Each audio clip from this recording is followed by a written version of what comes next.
Bagaimana kabarnya hari ini? Sehat ya? Alhamdulillah.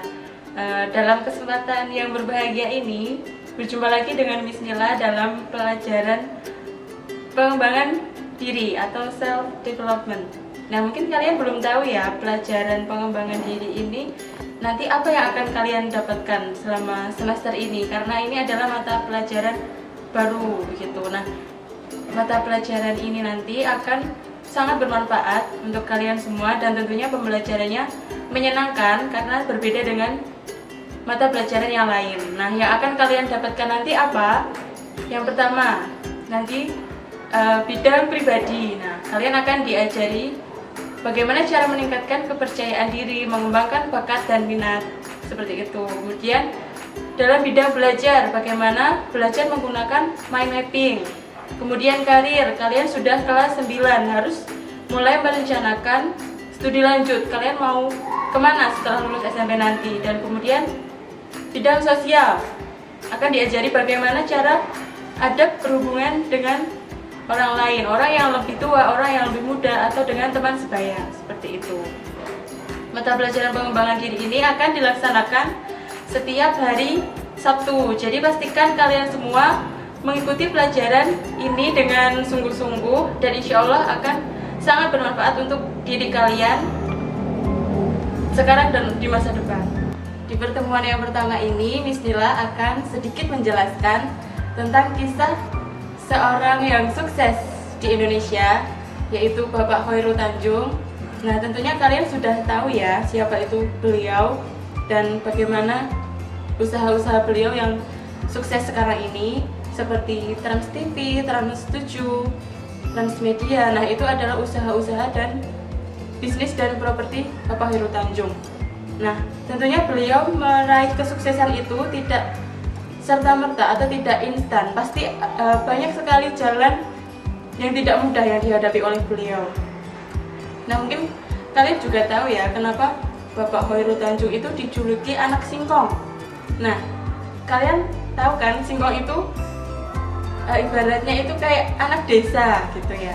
Memang benar, Bapak Khoirul Tanjung itu berasal dari keluarga yang sederhana. Bapak beliau Tanjung adalah anak dari seorang wartawan yang bernama Abdul Ghaffar Tanjung. Beliau seorang wartawan. Pada zaman itu tulisannya dianggap berbahaya dan menentang penguasa pada zaman Orde Baru. Nah, saat itu satu keluarga mengalami kebangkrutan dan harus pindah di kawasan kumuh di Jakarta. Nah, itu hanya satu kamar yang dihuni oleh 8 orang penghuni, 2 orang tua dan 6 anak. Nah, di rumahnya itu tidak ada kamar mandi. Jadi kalau mau mandi, mau mencuci baju itu harus ke kali gitu. Walaupun berasal dari keluarga yang sederhana, orang tua Bapak Khoirul Tanjung tetap memperhatikan pendidikan anaknya sampai jenjang perguruan tinggi. Nah, Bapak Khoirul Tanjung ini pernah kuliah di Fakultas Kedokteran Gigi di Universitas Indonesia, dan selama kuliah ini jiwa-jiwa bisnis beliau mulai terbentuk karena beliau harus mendapatkan uang untuk keperluan sehari-hari dan untuk biaya kuliah. Sampai akhirnya bisa lulus dan bisa merintis usaha.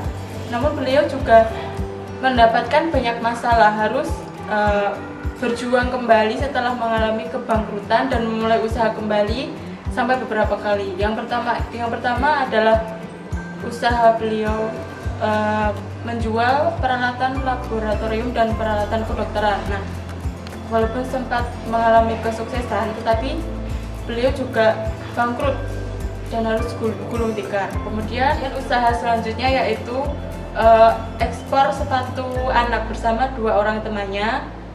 Walaupun mengalami kesuksesan besar, setelah itu Bapak Khoirul Tanjung memutuskan untuk keluar dari bisnis itu karena tidak sepaham dengan temannya. Kemudian mendirikan usaha yang lain lagi dan akhirnya bisa sukses sampai sekarang. Dan cerita beliau dibukukan oleh wartawan yang mungkin kalian sudah tahu ya. Bukunya buku biografi yang bestseller yang berjudul Khoirul Tanjung, si anak singkong. Nah, itu tadi cerita inspiratif dari seorang pengusaha sukses di Indonesia. Yaitu kenapa beliau bisa mendapatkan kesuksesan, karena beliau mampu mengembangkan potensi yang ada di dalam dirinya dan tidak mudah menyerah. Nah, maka dari itu, kenapa pelajaran pengembangan diri ini penting? Supaya kalian mendapatkan materi yang berguna untuk kalian ke depannya. Ya, jadi tidak hanya ilmu dan pengetahuan yang penting. Jadi soft skill, bakat, minat yang harus kalian kembangkan itu juga sangat penting untuk kedepannya gitu. Walaupun sekarang kalian berada di rumah, harus belajar dari rumah, kalian juga bisa mengisi waktu kalian dengan kegiatan yang produktif dan bermanfaat. Itu tadi sedikit pemaparan dari Miss Nila, semoga bermanfaat khususnya untuk Miss Nila sendiri dan untuk kalian semua. Itu sampai jumpa di pertemuan selanjutnya. Terima kasih atas perhatiannya. Wassalamualaikum warahmatullahi wabarakatuh.